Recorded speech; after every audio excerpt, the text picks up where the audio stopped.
कालिन्चोक माताको दर्शन गर्न जाँदा केबुल कारबाट झरेर मन्दिरसम्मको पैदल बाटो अब हामी अगाडि बढ्दैछौँ। सिडीको बाटो हामी मन्दिरलाई दाहिने बनाएर अगाडि चढ्दै जानुपर्छ। अर्कोपट्टिबाट पूजा सिद्धिएपछि फर्केर आउने बाटो हो। माथि डिलमा माताको मन्दिर छन्। भिरलाई काटेर बाटो बनाएको छ।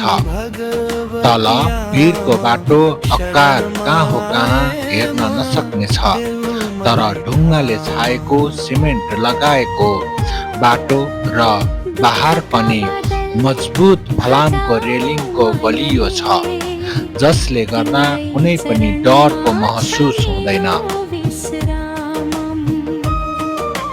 हामीले सिडीको बाटो पार गरिसकेपछि हेलिकप्टर बिसाउने हेलिप्याड भएको ठाउँमा आउँदा देखिएको मन्दिर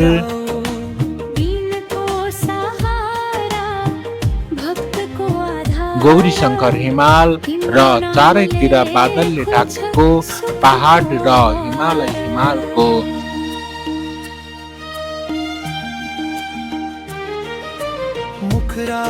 अब हामी कालिन्चोक माताको मूल मन्दिरमा जाने अनौठो, जटिल र पहिला कसरी यात्रा गरेको होला भन्ने महसुस हुने मन्दिर र ओल्लो पहाड बीचको ठुलो गल्छी पार गर्दैछौँ।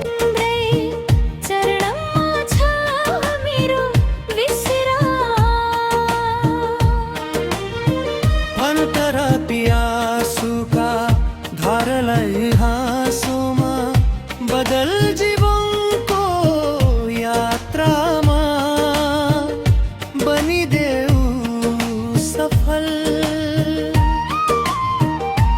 माया दया क्षमा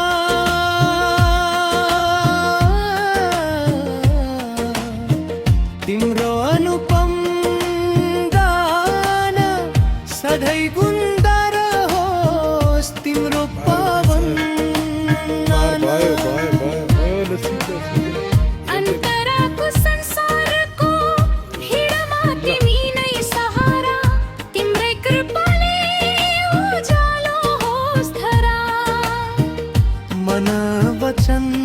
कालिन्चोक माताको दर्शन गर्नको लागि प्रवेश हामी गर्दैछौँ।